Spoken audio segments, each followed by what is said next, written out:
Gente querida, aqui quem vos fala é o professor Giba Lavras de Química do curso Positivo.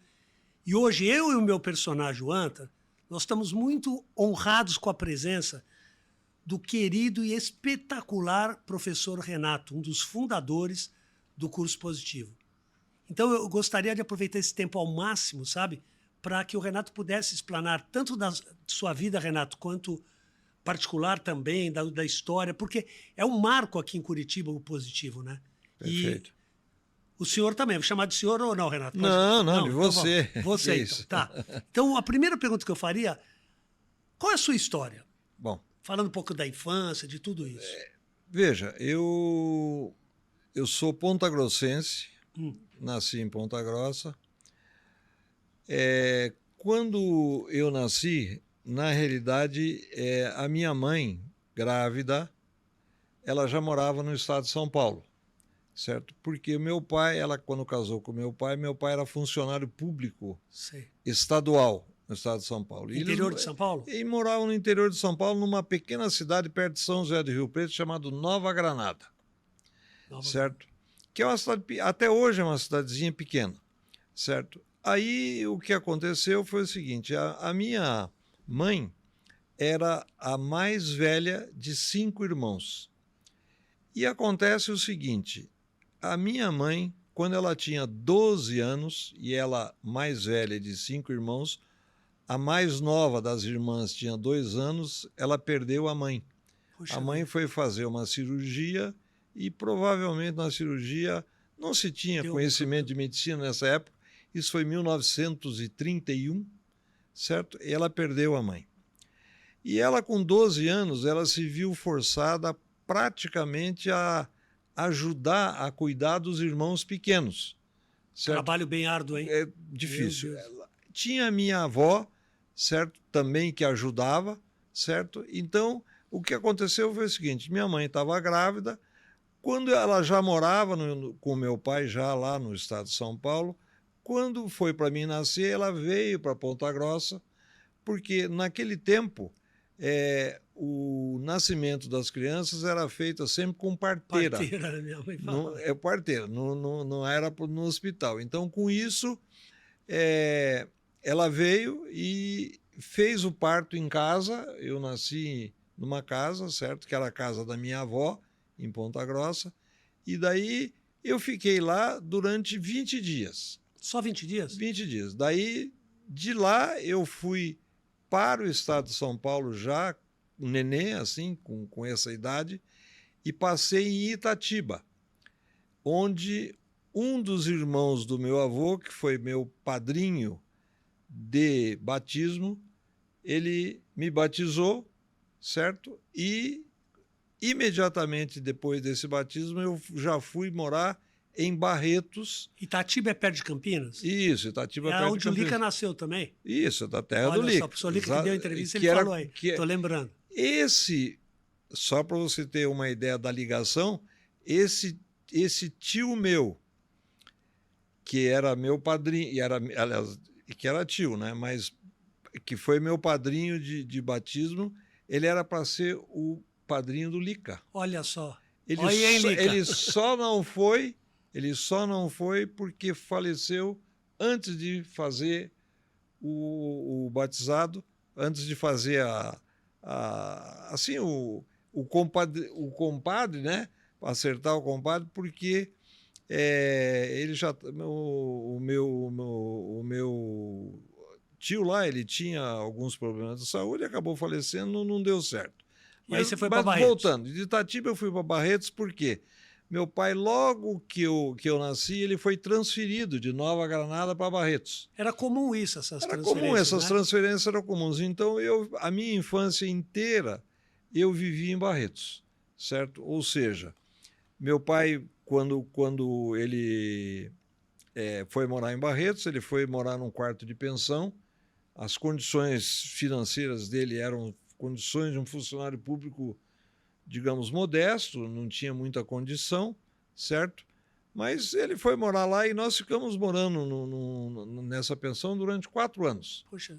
E daí depois que ele melhorou um pouquinho de situação, aí alugou uma casa e daí nós transferimos da pensão para casa. E daí foi a sequência da minha infância, onde eu tive uma série de amigos aí daquela época, onde eu tinha 4 anos, os amigos tinham 3, 4 também, então são amigos que eu tenho amigo dessa época até hoje. Que legal isso, hein? Certo, até E hoje. sem ter a festa do peão em Barretos, né? Que Tá, essa aí bom, depois isso é outra Que história. é outra história. Essa é outra história. Bom, aí eu fiz o curso infantil, né, na escola que tinha lá, uma escola que era a escola de normalista naquele tempo, né? Terminei aquele ciclo da escola infantil, certo? E fui lá nessa escola, eu fui até a 4ª série do ensino fundamental, que era naquele tempo era chamado de ensino primário. Sim. Certo? Aí, a partir desse ponto, a minha mãe resolveu que eu deveria estudar interno, num colégio interno. Ela achava que devia, sei lá, teria outro tipo de educação, outro tipo de controle Tua mãe e tal. já tinha essa visão. Era a ideia dela. E aí daí eu fui morar em Botucatu. Botucatu era uma cidade onde eu tinha parentes do meu pai, certo? A família do meu pai era uma família bastante grande e ele tinha familiares que moravam em Botucatu na época, certo? O meu pai, ele é o caçula de 13 irmãos. 13? 13 irmãos, certo? Então ele era o menor, né, de todos. Então eu fui estudar num colégio interno lá em Botucatu, onde era para mim fazer o ginásio. Naquele tempo existia o exame de admissão. Sim. Como se fosse um vestibular, né? Como se fosse, exatamente. Então você não fazia só 4 anos de ensino fundamental, fazia 5. Era 4 mais 1 de admissão. Aí eu fiz 1 ano de admissão e fiz o ginásio inteiro interno em Botucatu. Eu fiquei daí 5 anos lá no colégio interno, certo? Era um colégio bom. Embora ele fosse um colégio religioso, ele não tinha conotação, não assim. tinha professores religiosos. A religião era o diretor, certo? E o capelão do colégio. E o resto dos professores eram todos... Era só para homens. Era todos civis. Exclusivamente masculino. Sim. Exclusivamente masculino. Las Botucatu, na época, ele se caracterizava por ter colégios de nome e tinha duas orientações. Uma para masculino, que era esse colégio onde eu estudei, chamava Nossa Senhora de Lourdes, e um colégio feminino, que era um colégio adequado só para moça, que era o Santa Marcelina, que é o Santa Marcelina que tem em São Paulo. Tem em São Paulo. Que tem em São Paulo até hoje. Então, já tinha lá o Santa... E os colégios eram relativamente até vizinhos, lá em Botucatu, certo? Então, eu estudei lá até terminar o meu ginásio, certo? Isso, eu diria, tem até 14 anos, por aí. E lá não tinha ensino médio. Não tinha ensino médio. O ensino médio era só técnico de contabilidade, essas coisas. E a minha ideia era fazer algum curso superior diferente e eu precisaria fazer, na época, científico. Sim. A partir daí eu voltei para Barretos. Tinha o clássico também, né? Tinha clássico, para quem fosse fazer a área, a área de advocacia, essas Sim. coisas assim, né? Aí eu voltei para Barretos, certo? E comecei a estudar lá o curso científico. Aí fiz o primeiro científico, o segundo científico, e quando chegou na época do terceiro científico, eu achei que eu deveria, talvez, para se preparar melhor para os vestibulares, talvez mudar de áreas. E eu daí resolvi ir para São Paulo. E você já tinha ideia qual curso que você queria ou não? Não. Aí que tá. Na cabeça da minha mãe, ela sempre me dizia, desde que eu fui pequeno, o seguinte: você vai ser médico, você vai estudar medicina, você vai estudar medicina, você vai estudar medicina. Tudo bem.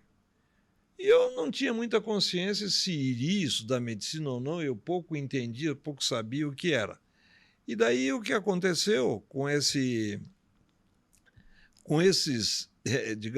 comentários é que eu fui para São Paulo para um terceiro colegial, certo?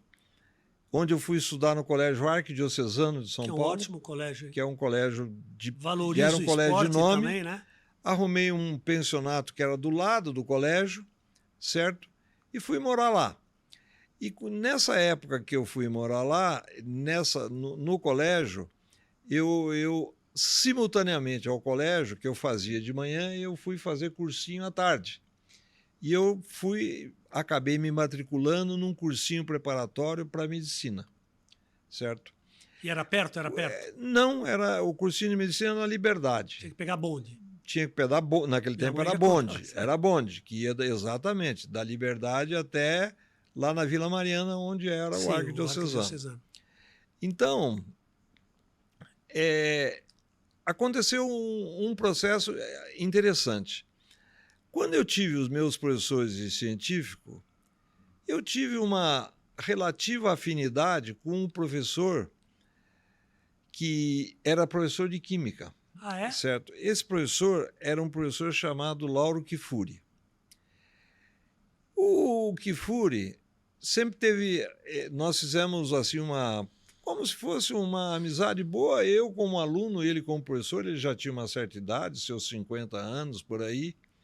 E eu disse para ele, olha, Kifuri, eu vou para São Paulo e eu vou estudar no Brigadeiro, no curso Brigadeiro, que era o melhor curso que existia na época em São Paulo, preparatório para medicina.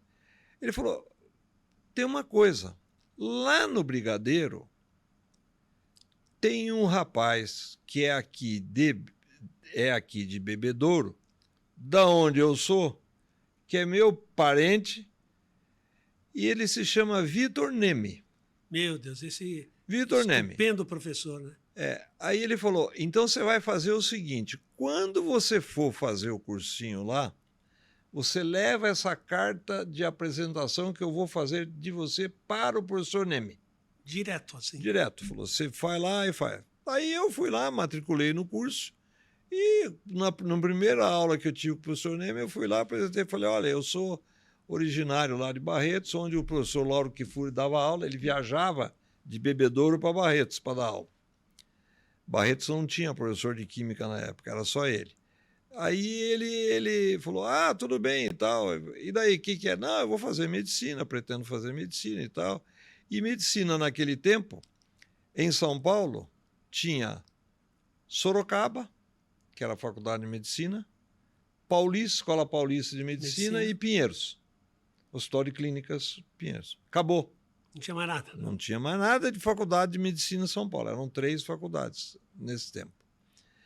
E daí, eu começando as aulas no Brigadeiro, aconteceu o seguinte, o Neme, todas as aulas que eu ia, ele chegava e me procurava, Renato, que nem você. E a sala do cursinho, do Brigadeiro, era uma sala meio curiosa, porque ela tinha umas 2 colunas laterais, e eu às vezes me situava atrás da coluna. Para dar uma descansada? Eu quero me esconder do cara. Para se esconder, porque tem gente que dorme na sala. Eu queria me esconder dele, né? Eu falei, não, vou lá. E ele, Renato, onde é que você está? E eu tinha que aparecer lá, levantar a mão. Ó, respondo aqui esse negócio como é que era. E isso me obrigou a estudar química sempre. Então, mas no fundo incentiva e é bom, incentivava. Né, então eu ia para a aula já extremamente preparado. E preocupado qual a pergunta que vai ser feita. Claro, qual era a pergunta que ia acontecer ali. E foi indo e fiquei lá no Brigadeiro. Mas esse preparatório de medicina, eu fiz o primeiro ano, certo? Mas como eu fazia o colégio de manhã, então era um estudo do cursinho precário, né? Eu não tinha muita condição. Muito tempo, né, Renato? E o vestibular da Pinheiros, que era o objetivo principal de todo mundo lá que estudava lá, era um vestibular difícil, bastante difícil. Então, aí eu não passei, voltei no segundo ano, matriculei de novo. Agora eu vou fazer o cursinho de manhã e vou de novo, e os professores os mesmos. Claro, eu tive outros professores de química também que eram lá, mas o Neme sempre estava lá. Muito bem. Aí passou o segundo ano, tentei o vestibular no segundo ano, não passei de novo. Eu falei, epa, O negócio está ficando sério. E nesse meio tempo, eu fui fazer um vestibular de medicina em Sorocaba. E Sorocaba, eu já estava no começo do 3º ano. Sim. Eu falei, esse vestibular de Sorocaba era um vestibular bem característico, porque a gente ia fazer o vestibular, era tudo lá, as pessoas se reuniam no Hospital de Clínicas lá de Sorocaba, faziam o vestibular, e o resultado da prova saía 3 dias depois. Só que ele só soltava o resultado no dia que você ia fazer a segunda prova. Então eu tinha que ir para Sorocaba E não sabia? verificar a lista dos aprovados na primeira prova, que eu tinha feito há 3 dias atrás, passei, continuo fazendo. Ver se tem condições de continuar. Não senão... passei, volta embora para São Paulo e acabou minha Isso é festa. para acabar com a pessoa. Muito bem. Então, veja, lá em Sorocaba, no primeiro dia, tinham 1.000 alunos. 1.000 alunos. Era uma prova de português. E aí eu fui para o segundo dia, 400 alunos aprovados, eu fui um dos aprovados. Que legal. Fui para o segundo dia, passei na segunda prova. Foi para o terceiro dia, a mesma história. Quando chegou no terceiro dia, dos 400, nós ficamos em 71. Meu Deus. Tinha 70 vagas. 71 candidatos. 70 vagas. Eu era um dos 71, certo? E 70 vagas. Acontece que muitos daqueles alunos ali iam fazer vestibular na Pinheiros também. Sim. Iam passar na Pinheiros e ia sobrar vaga. Muito bem. Aí eu fiz a prova. Certo?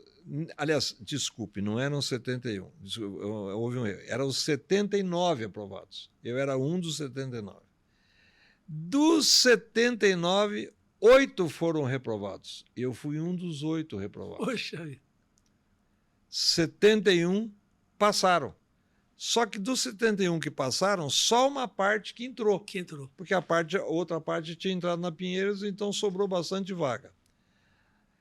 A prova era de biologia, eu precisava tirar 4. E eu tirei 3,5. Puxa vida. Então, por meio ponto, eu não virei médico, certo? Mas em compensação, hein? Não, que daí futuro, o que hein? aconteceu? Neste meio tempo, eu falei, eu estou aqui em São Paulo, estou dando uma despesa para o meu pai, não estou conseguindo passar no vestibular, e eu vou fazer o seguinte, acho que eu vou para Curitiba, vou ver o que acontece lá. Meu pai tinha vindo morar em Curitiba, porque o meu avô, do lado da minha mãe, não do lado dele, do lado da minha mãe, tinha falecido. E ele, como ele tinha uma fábrica aqui, era uma fábrica de mola, de caminhão, meu pai era a única pessoa da família que tinha se aposentado e podia cuidar, vinha aqui para cuidar. Ele tinha se aposentado do emprego público lá do estado de São Paulo, então ele podia vir cuidar. Então ele veio, os parentes convenceram ele para vir para cá. Meu pai odiava o frio. Ele não gostava do frio. Eu sou bem parecido com ele nesse ponto, certo? Faz 60 anos que eu moro em Curitiba, até hoje não me acostumei com o frio. Né, Renato? Não gosto do frio. Terrível. Aí eu me lembro do meu pai veio para cá, a minha mãe comprou uma japona para ele pôs uma japona, não tirou a japona e ficou aqui 10 anos. Depois de 10 anos, ele falou, a firma não ia mais bem e eles resolveram vender a fábrica. Venderam a fábrica, certo? E quando eles venderam essa fábrica, aconteceu o seguinte, o meu pai falou, eu aqui então acho que eu não vou ficar mais, porque eu não vou ficar nesse frio aqui. Então ele voltou para o estado de São Paulo e daí ele foi morar em Ribeirão Preto. Quando ele foi morar em Ribeirão Preto, o que ele fez? Ele vendeu a casa que ele tinha aqui. Sim. E comprou uma casa em Ribeirão Preto e foi morar em Ribeirão, certo? Por que ele foi morar em Ribeirão? Porque lá em Ribeirão ele tinha um monte de aposentados da carreira dele, do mesmo cargo que ele tinha no cargo público, que moravam em Ribeirão também. Já Então ele tinha um a turma relacionamento. Aí ele pegou relacionamento de médico, de pessoal, etc. e tal, de amizade. Ele ia no banco, eram as mesmas pessoas que estavam Todo no mundo banco. procurando o bem-estar, né? Então, Ele vai se ajeitar legal. e Ribeirão era um clima quente, né? Clima Muito diferente. quente. Meu pai morava até num local relativamente fresco, mas o centro de Ribeirão era muito quente, né? 5, 6 graus mais alta a temperatura do que nos bairros. E aí ele ficou lá durante isso aconteceu de 61 que ele veio para cá até 71. Tá chegando. Certo? Até 71, certo? Aí, quando ele voltou para Ribeirão, eu já tinha casado, certo? A primeira vez eu tinha casado, certo? E logo que eu casei, certo? Aconteceu o seguinte, agora voltando um pouco para a área de escola. Vamos falar também da escola. O que aconteceu? Quando eu mudei para Curitiba, eu fiz um teste vocacional. Fui fazer um teste vocacional, eu falei, poxa, minha mãe disse para mim, desde que eu era pequeno, que eu ia ser médico. Mas, veja, eu até agora já tentei 3 vezes e não consegui. Aí eu fiz o teste vocacional e o teste vocacional deu 100% engenharia. Olha só. Você só tem inteligência suficiente para engenharia. Engenharia, físico industrial, físico teórico, não sei o quê. Não, química não. Sempre na área de engenharia.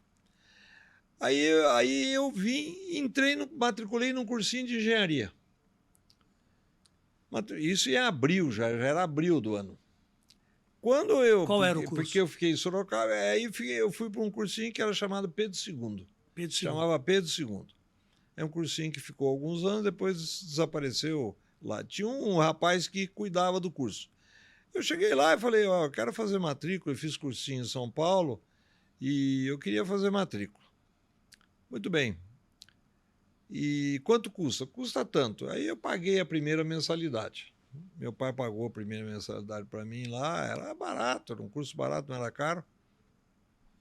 E aí, 2 semanas depois, tinha a prova no cursinho. Sim. E a primeira prova era de química. Aí teve a primeira prova de química e eu tirei 10 na prova. Lembrou do Vitor Neme? Aí eu tirei 10 porque a minha base de química lá do cursinho de São Paulo começou a fazer. Super importante. Hein? Certo? E daí, quando eu tirei essa nota, certo? Ele falou, eu ganhei uma bolsa do cursinho. Ah, é? Ganhei uma bolsa. Falei, por quê? Porque o cara que tira 10 na prova tem direito à bolsa. Então, a outra mensalidade eu já não paguei mais. Então, só paguei a primeira. E fui fazendo cursinho o ano inteiro.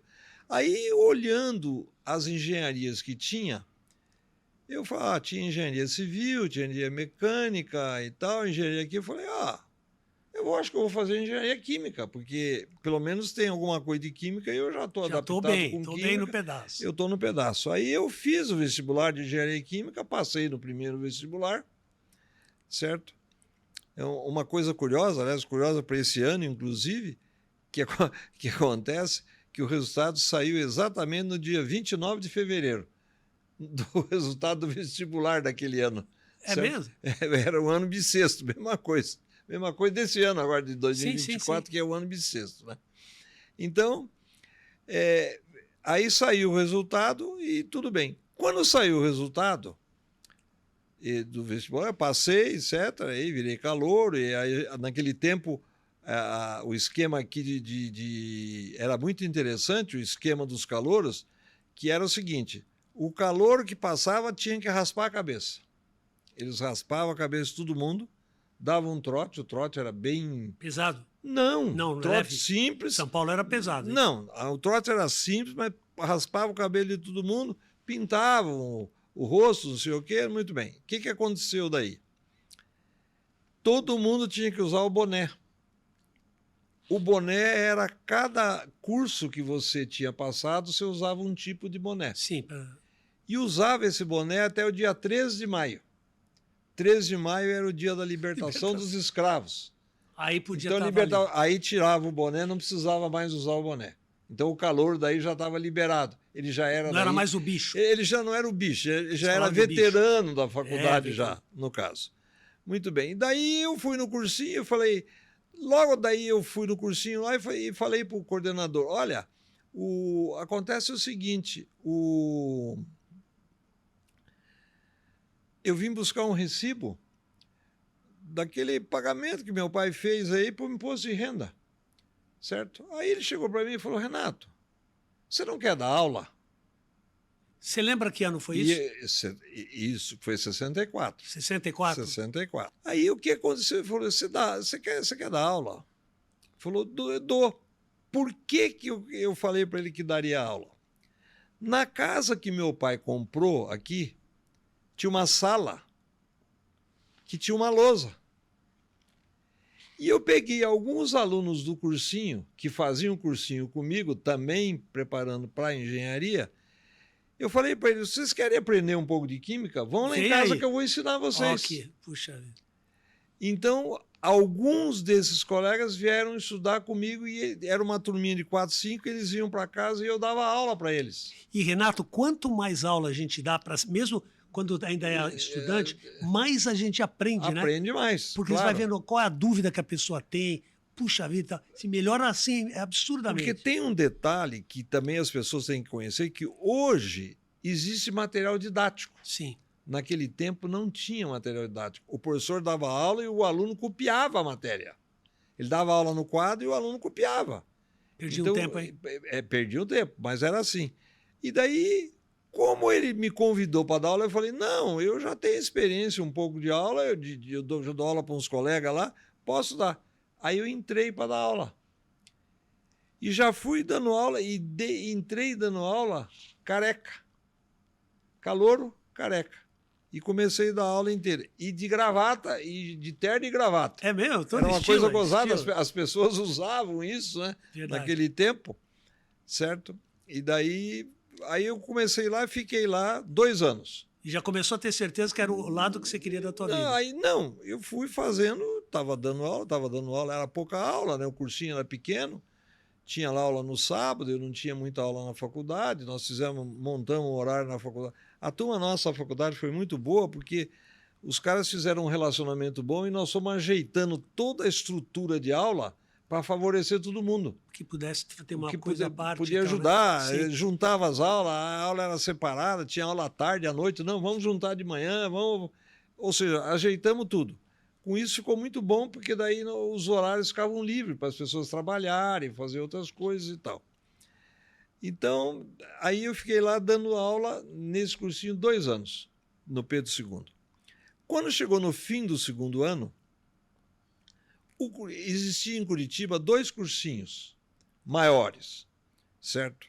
Um era o Dom Bosco e o outro era o Bardal, certo? Tinha diferença, assim, mais para exatas, para humanas? O Bardal era um curso mais indicado, certo? Assim, para medicina e engenharia separados, os cursos eram separados, porque o vestibular de medicina era um, de engenharia era outro, certo? Medicina era no tempo, aquele vestibular lá feito pelo CECEM, lembra? Era difícil, hein? Aquele tempo de vestibular. Tinha ascensão, razão. Exato, é isso. E o vestibular de engenharia era organizado pela própria faculdade. Aí o que aconteceu? Aí o Dom Bosco e o Bardal tinham uma sede de engenharia e medicina, tanto um quanto o outro. Estavam precisando de professores? E o Dom Bosco nos convidou para dar aula, certo? Quando eu digo nos convidou... É isso que eu ia perguntar, nos quem? Nos convidou porque o outro professor que dava aula de química comigo era o professor Durval. Que é um espetáculo, Durval, né? Só que o Durval, ele era meu compadre, né? Eu sou o padrinho da filha dele. E ele foi dar uma... Eu dava química geral e ele dava química orgânica. No cursinho. Nas aulas do cursinho, né? Foi indo... Aí nós 2 fomos convidados para ir para o Dom Bosco. Mesmo tempo? Mesmo tempo. Então nós pedimos, saímos do Pedro II, né? Nem tinha contrato naquele tempo, era só convite, né? Saímos do PSI e fomos para o Dom Bosco. Só que o Dom Bosco já era um curso um pouco maior, já tinha mais aulas, certo? Então, E mais alunos. Eu já estava no terceiro ano da faculdade. Então, o terceiro ano da faculdade, estava lá dando aula, aí e foi aumentando a quantidade de aluno, foi aumentando a quantidade de aluno. Quando chegou no quarto ano da faculdade, que eu estava assim, com as aulas do cursinho tinham crescido, eu estava dando 60 aulas por semana no cursinho. E fazendo a faculdade. Continuava fazendo a faculdade. Aí, quando eu estava fazendo a faculdade, eu falei, espera um pouquinho. Como eu estou dando aula, acho que a coisa mais certa que eu tenho que fazer é fazer um curso de licenciatura de Química. Sim. Por quê? Eu quero aprender algumas coisas. Eu quero aprender didática. Didática é muito importante. Quero aprender didática, quero aprender a filosofia de ciência da educação, como é que era. Afinal, os cursos que tinham lá, tinha filosofia, tinha... Afinal, coisas básicas. Aí o que eu resolvi fazer? Aí eu resolvi fazer o vestibular de licenciatura. Sim. Mas daí, como eu estudava na Federal, eu não podia fazer outro curso na Federal. Aí fui fazer na PUC. Só que aí tem um parênteses antes disso.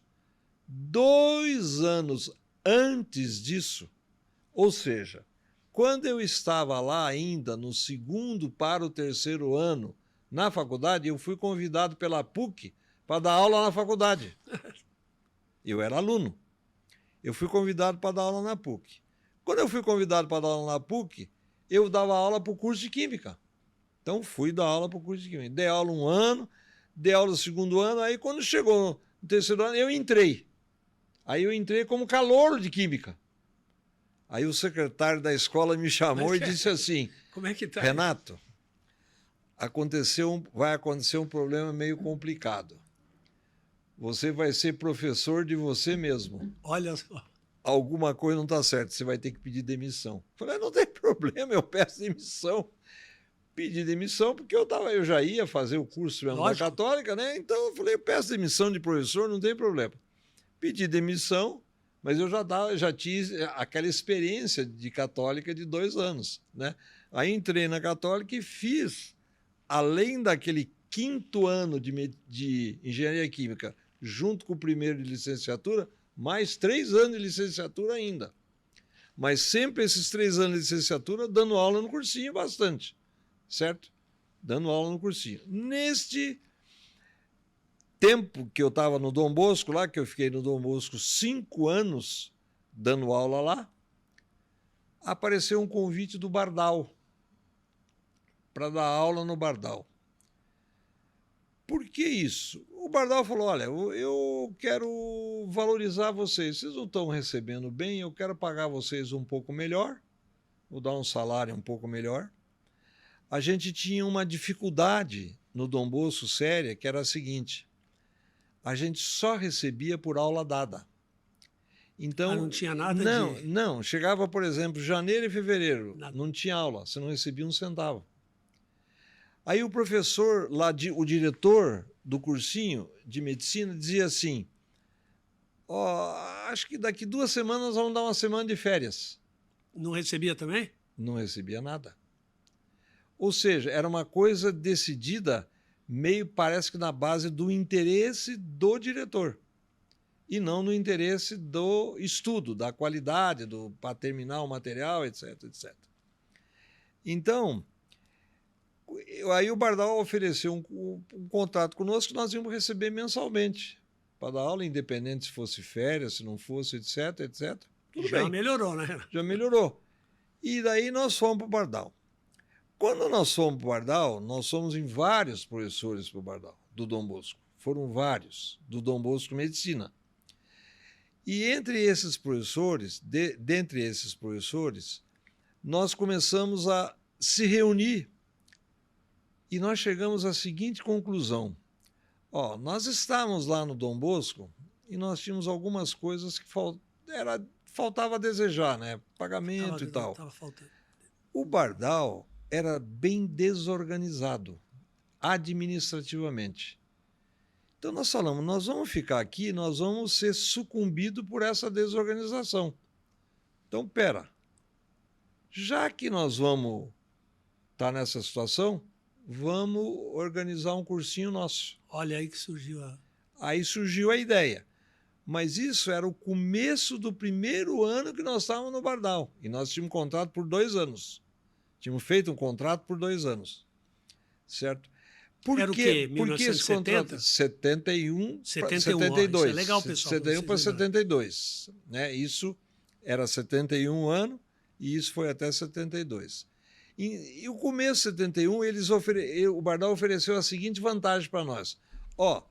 Se tiver mais de 1.000 matrículas transferidas depois da vinda de vocês para cá, nós transferimos em abril. Tem que agradecer, né? Vocês vão receber um extra. Sim. Vai ter um salário, um tutu extra diferente do salário. Como se fosse uma participação de lucro. Sim. Então nós, os professores que mudamos, falamos, espera um pouquinho. Vamos fazer o seguinte, vamos pegar essa participação de lucro e vamos pôr no banco. E começamos todo mês a receber uma participação de lucro e pôr no banco. E já vai dando toda a base para o novo curso. Então, nós fizemos isso durante 1 ano e meio. 1 ano e meio. Quando chegou 1 ano e meio, ali quando chegou em junho, julho, nós chegamos à seguinte conclusão. Fundaremos o nosso curso no final do ano. Bom, fundaremos o nosso curso, tudo bem. O que aconteceu daí? Lá fui eu para São Paulo para comprar máquina impressora para fazer apostila, comprar carteira, comprar coisas, porque era tudo em São Paulo. Na época, 72, eu estou falando em julho de 72. Aí fomos para lá, eu fui algumas vezes, acertei, porque eu era o único dos sócios que estavam no Positivo que tinha vivência de São Paulo. Veja, pessoal, como a experiência que tudo que a gente passa, mesmo deles, que, né, Renato, uma hora ajuda. Nenhum deles tinha vivência de São Paulo. Certo? E daí o que aconteceu com isso? Nós organizamos apostila para fazer apostilas para entregar para os alunos no final do ano. Por isso nós fundamos, a primeira coisa que foi fundada não foi a escola, foi uma gráfica. Nós fundamos uma gráfica. Certo? Essa gráfica que nós fundamos, ela funcionava num barracão ali no bairro, como é que era o nome ali? Ali perto do Alto da 15. Do Alto da 15. Do Alto da 15. Funcionávamos lá, certo? E daí nós fizemos a gráfica e nós fomos escrevendo um material para fazer o seguinte. As aulas nos cursinhos em Curitiba, na época, terminavam dia 15 de novembro, todos eles. 15 de novembro terminava e os alunos ficavam livres. Nós falamos, espera um pouquinho, se esses alunos vão ficar livres, vamos pegar esses alunos e vamos fazer revisão deles. Vamos pegar os alunos, vamos matricular, Entendi. Vamos dar revisão e vamos preparar melhor para o vestibular, embora não sejam nossos alunos, mas pelo menos alguns nos conhecem. Já divulga, né? Já divulgamos o nosso nome. E daí nós começamos a aula em 19 de dezembro. De 72. De dezembro. E demos aula 19, 20, 21, 27, Natal, Ano Novo, Natal dia 24, Natal dia 25, 1º de ano, 31 de dezembro, 1º de ano, e fomos até o dia 9, que era o vestibular da Federal, 9 de janeiro. O vestibular era mais ou menos sempre no começo de janeiro, 1ª semana de janeiro. Aí fizemos essa revisão inteira, certo? Nessa revisão nós tivemos um número de alunos bastante razoável, certo? De alunos que vieram fazer... Já impulsionou, né, Renato? Vieram fazer a revisão conosco e lançamos o nosso nome. Esse é o nosso nome. E o ano que vem estamos funcionando como cursinho com o nome de Curso Positivo. Olha só, gente. Certo? Renato, mas ele já foi mais direcionado para medicina ou para engenharia? Nada. Ele era escrito assim no nosso luminoso. Curso Positivo, Medicina e Engenharia. Medicina-engenharia. Não tinha humanas. Direito na época? Não se falava. Por quê? Existia um curso de direito na época, em Curitiba, que meio que dominava o mercado. Aí ia bater de frente ali. Ia bater. E tinha o Camões também, que já existia na época, que também fazia um preparatório que era mais voltado para a área humanística. Certo? Então, nós deixamos para medicina e engenharia só. Com essa coisa, nós começamos aí a matrícula para o ano de 73, que era o primeiro ano de funcionamento nosso. Só que nós montamos daí 3 salas na Vicente Machado. É onde é o Hospital São Vicente ali? Onde é até hoje, onde é a nossa sede até hoje na Vicente Machado. Não tinha do lado também? Não tinha, não. Ainda não. Só lá, 3 salas. Em cima, só tinha a parte de cima. Embaixo funcionava um supermercado. Certo? Muito bem. Fomos obrigados, na mesma ocasião, pela quantidade de matrícula que tivemos, a abrir outra sede. E aí nós conseguimos, depois de uma correria louca, alugar uma sede na Desembargador Mota. Alugamos um barracão que tinha lá, que era da papelaria Requião. Convencemos eles para tirarem a papelaria lá do depósito. Era um depósito. Barracão que era um depósito. Dividimos o barracão em salas e fizemos mais 4 salas. Não ocupamos as 4 salas, só ocupamos 2. Então, de cara, nós já tivemos 5 salas de aula no primeiro ano. Certo? É uma ousadia muito grande, né? Não, a gente não esperava esse sucesso, mas foi o que aconteceu. Então, com isso, a coisa foi evoluindo, certo? Veja, quando nós começamos, nós éramos em 8 sócios. 8 sócios. Todos professores. Todos professores, certo? Onde nós tínhamos professores que eram aqueles que tinham vindo do Dom Bosco, alguns que ficaram no Dom Bosco Engenharia, que não tinham vindo conosco, sim, e alguns do Bardal, que nós pegamos. Então, escolhemos professores de cadeiras que a gente não tinha, certo? E nós ficamos em 8 professores que eram sócios. E, além desses, nós contratamos mais 4 professores para completar as disciplinas que nós não tínhamos na sociedade. Nós não tínhamos, por exemplo, professor de português na sociedade. Então, na realidade, foi contratado o Cornélio na época. Excelente professor, hein? Que era professor no Bardal Engenharia. Porque no Bardal Medicina, quem dava aula era o Dalla Costa, que era dono do Bardal. Excelente professor também, muito bom. Então, o Cornélio dava aula lá e ele já era um professor relativamente querido pelos alunos. Então, trouxemos esse professor também para vir dar aula, tá certo? Então, nós começamos com 12 professores, certo? Começamos com 12 professores e depois, mais um pouco na frente, o vestibular da Federal alterou e se criaram Geografia, História, o SPB, e a partir daí nós fizemos uma contratação de mais professores para completar o nosso quadro, certo? E veja como nós tivemos experiências assim também diferentes. Nós tivemos, por exemplo, um professor de inglês no começo, que nós testamos ele, e o nome dele é Amadeu, professor Amadeu, e eu orientei ele: Amadeu, quando você for dar aula, você divida o teu programa do ano inteiro e você vai aumentando o teu conteúdo gradativamente para que o aluno aproveite o máximo possível, porque você está falando de uma língua inglesa, que os alunos não têm muita base. Não tinha aqueles cursos de inglês como tem hoje. Hoje uma montanha de cursos. O que o Amadeu fez? Em 2 semanas, ele deu todo o programa de inglês. 2 semanas? Tudo. Falou tudo, para demonstrar que tinha conhecimento. Que é o que eu falo, Renato, a pessoa ter humildade. Não adianta você falar, eu sou isso. O aluno está precisando do início, né? O que ele fez? Aí perde. Se queimou inteiro. E essa queimada dele fez com que nós tivéssemos que substituir o professor de inglês. E aí? E daí veio o Elias trabalhar conosco, certo? Tive o privilégio de conversar com ele uma vez. O Elias, veja, o Elias era um pastor presbiteriano, certo? Ele, quando veio para Curitiba, ele frequentava a casa de um outro pastor presbiteriano, cujo filho era meu colega da engenharia química. Tudo ligado. Então eu conheci ele na casa desse colega meu. Eu ia muito, sempre a gente estava ali, no centro, na Praça Osório, ele mora na Praça Osório, e eu conheci ele lá. E eu fiquei conhecendo o Elias muito tempo.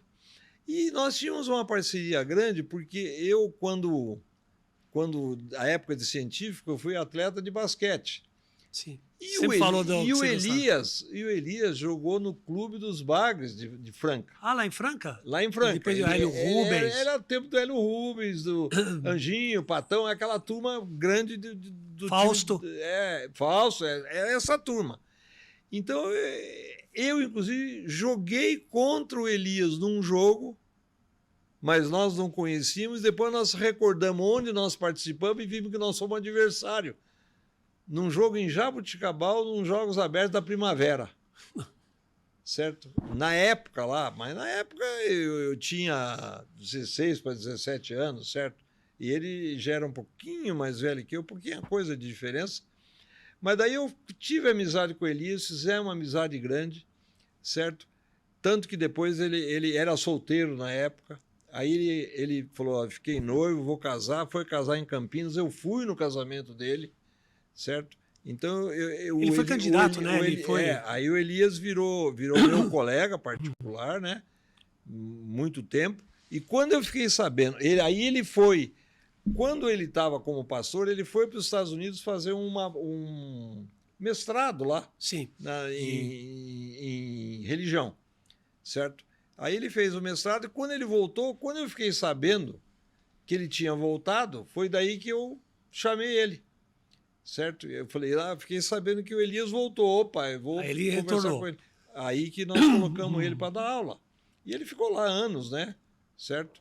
Para dar aula. Ele ficou lá muito tempo do dar aula e depois ele acabou se afastando por problema político.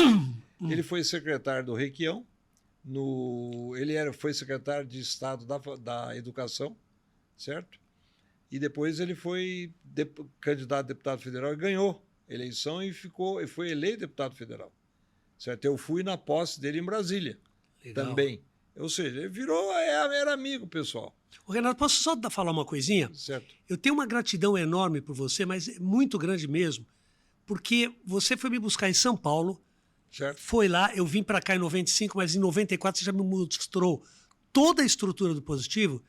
Agora, o que mais me chama a atenção é a tua humildade. E você falando toda essa história da tua vida, as coisas que você passou, os fracassos que às vezes a gente tem é provisório e depois conquista, mas o trato que você tem para todos, sabe? Eu acho isso uma coisa divina. Porque, veja, Renato, só mais uma coisinha. Dificilmente, por exemplo, lá em São Paulo, eu convivi lá no ângulo com o pessoal, você não tem liberdade de conversar com o diretor ou com o dono. Certo. Não dá. E você deixa a tua porta aberta, você trata bem todo mundo. Eu fico imaginando, com todo o sucesso que você já tem, você continua, todo material certinho, sabe, beirando a perfeição. Eu queria saber de onde vem essa força, a influência do teu pai, da tua mãe, de onde, porque é uma coisa fantástica, e todo mundo, não é só minha. O Lica falou a mesma coisa aí. Meu pai sempre foi uma pessoa bastante organizada, certo?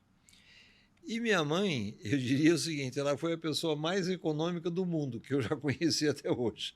Então, acho que foram, assim, exemplos, né, que, assim, passaram para mim de comportamentos, porque eu acho que quando você tem uma posição como a minha, que é de direção da empresa, você tem que adquirir uma certa liderança. Sim. E você só adquire liderança com humildade e com relacionamento com as pessoas. Se você não tiver relacionamento muito bom com as pessoas, você não vai ter liderança nunca. Certo? Aquele que chega lá e fala, eu vou mandar e vou fazer tudo e obrigar todo mundo a fazer tudo. Mas não vai acontecer nada. Mas não parabéns. Não, e outro detalhe, às vezes a gente está com um problema médico, uma coisa, você acalma, você, pô, ainda mais eu que sou de São Paulo, eu tinha que ir direto para lá, não, GB, isso se resolve rápido e tal. É uma rapidez, assim, uma precisão, sabe? Isso é uma coisa que poucas pessoas têm. Mas Então, é isso que parabéns acontece. de coração, viu, Renato? É Porque... ok, mas é isso aí. Agora, deixa eu falar fazer mais uma perguntinha. À vontade. O Positivo, ele foi crescendo, teve alguns intempéries ali, né? Veja, quando nós começamos o Positivo, nós começamos o Positivo com pré-vestibular. Sim. E logo depois, algum tempo depois, nós tivemos que expandir e nós abrimos o ensino médio, que foi na Ângelo Sampaio, primeiro. E depois o Positivo Júnior ali no Champanhar. Essas aberturas para outros... Essas aberturas nos criaram dificuldades financeiras. Então, esse crescimento foi feito sempre com recurso de terceiro. E esse recurso era sempre de banco. E teve até televisão também, não teve? Sim, teve uma época que nós tivemos televisão, rádio, televisão, tudo. certo? Tivemos isso aí, um outro... Nós entramos na rádio por uma razão que, no fim, acabou não dando certo. Foi nos oferecido uma rádio FM, onde essa FM ela tinha 2 canais. Um canal era canal de música, como é hoje a FM. E outro canal era canal para você dar aula e o aluno, através lá de uma mudança no controle dele, ele pegava a aula e assistia a aula em casa, gravada. Já estava... Certo? Só que isso nunca funcionou. Nunca funcionou, nunca deu efeito para funcionar isso aí. Mas era esse o objetivo. E como nós tínhamos comprado a FM, ficamos um tempo, aí apareceu um dia para comprar uma AM. Comprar uma rádio, que veio a tua parte musical, Renato? Aí nós compramos a Rádio Independência. Você chegava a participar? Hã? Assim, diretamente, porque o gosto musical que você tem de música popular brasileira, veja, eu tinha das superrevisões que você fazia com a gente. O relacionamento meu foi um relacionamento... bem amplo, de dança. Pessoal, pelo seguinte, eu tive um professor, que era professor lá no 5º ano da faculdade, que ele gostava muito de música. Só para você ter uma ideia, ele era um professor que tinha na casa dele 11.000 LPs. 11.000 LPs? 11.000 LPs. LP é long play, pessoal que não está acostumado, né? Aqueles bolachão. Daí, quando nós tínhamos rádio, ele ia no final de semana para a rádio. E eu também ia no final de semana para a rádio. Certo? E a gente trocava muita ideia e tal, e fazia relacionamento. E ele me dizia sempre, Renato, eu comprei um disco assim, pode comprar que é bom. Eu ia, comprava sem ouvir. Porque esse 11.000 LP era tudo de música boa. Não tinha um que era ruído. Eu lembro uma vez que a gente foi gravar aí na TV Cultura, na Rádio Cultura. Isso. Todo mundo te conhecia, Renato. Na rádio. Uma coisa incrível, rádio, essa diversidade. Assim. Nós tivemos uma rádio AM, uma rádio FM, e depois, por força disso, nós ganhamos um canal de televisão no norte do Paraná, né? Que era em Cornélio Procópio. E essa vontade que você falou aí, continua indo no curso, o mesmo horário, você está firme. Essa força de vontade, porque não há necessidade, né? Não. Mas você vê o gosto, a paixão pela profissão. Certo, isso aí. Não é isso? É, exatamente. Veja, eu estou nisso... Veja, quando eu fiz o vestibular a primeira vez, fazem 63 anos, eu aprendi algumas coisas que você tem que ser, para você vencer na vida, ser organizado. Certo? Talvez a minha não aprovação em medicina fosse talvez porque eu não era tão organizado quanto eu deveria ser. E eu fui descobrindo isso ao pouco depois, quando eu fui fazer engenharia, que eu descobri. Ou talvez alguma carência na aula de humanas também, pode ser, né? Tudo isso afeta a gente. Tudo afeta. Ou você não vai estudar inglês e cai em inglês. Exatamente. Aí, não é? Exatamente isso, exatamente.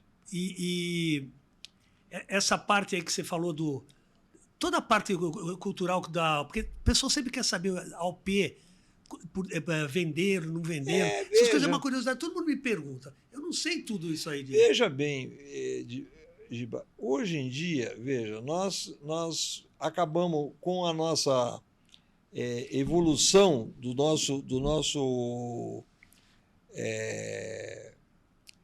patrimônio, do ciclo educacional, nós acabamos indo para a faculdade.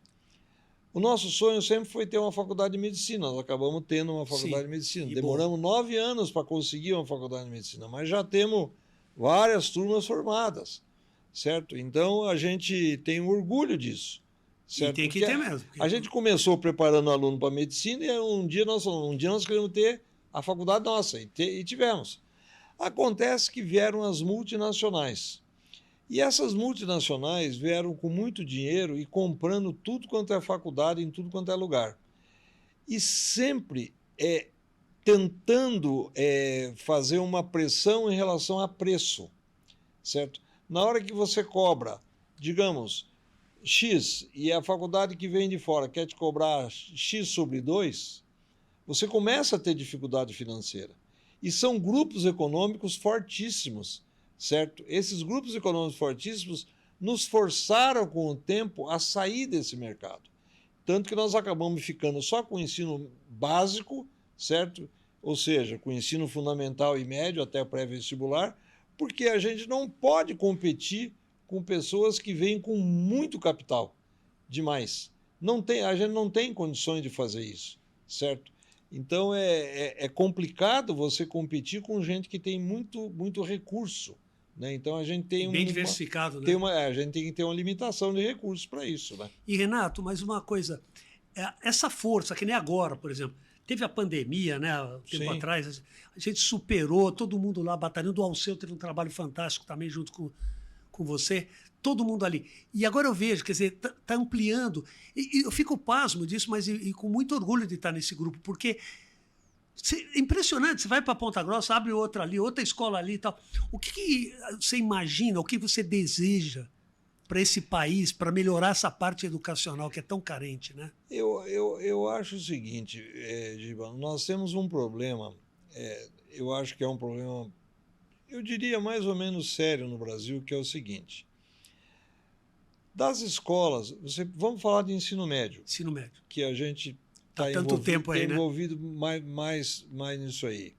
85% das escolas de ensino médio no Brasil são oficiais, 15% são particulares. Mas o resultado do trabalho que essas escolas públicas fazem ainda não é bom. Ou seja, precisa melhorar muito. Infelizmente, eu diria para você o seguinte: eu acho que a educação no Brasil ela deveria ser mais dirigida por técnicos. E, infelizmente, muitas vezes elas são dirigidas por políticos.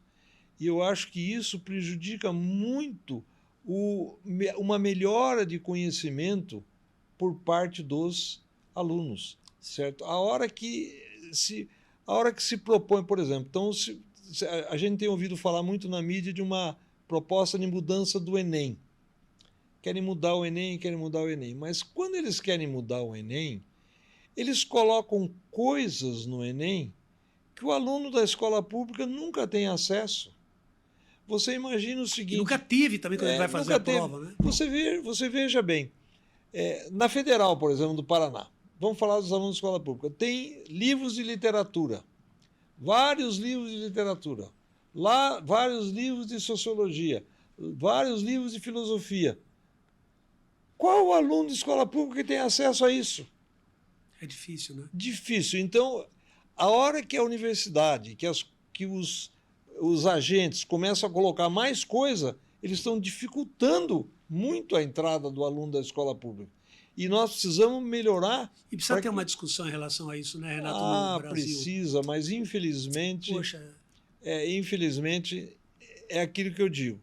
A hora que tiver muito político nisso e menos técnico, há uma dificuldade grande. E há uma proliferação de cursos de uma maneira brutal, né? Você veja, eu vou te dar um dado recente agora, dessa semana. O Enem, esse ano, teve 95 notas 10 na redação. Eu vi a notícia. 95 notas. Das 95 notas, 91 são de alunos de escola particular. 4 são de alunos de escola pública. Uma pena isso, né? Então está evidente que alguma coisa não está certo. Alguma coisa não está funcionando, certo? E, aliás, até coincidentemente, esses alunos de escola pública, quando são que passam, esses alunos que têm algum resultado, geralmente são no Nordeste, né?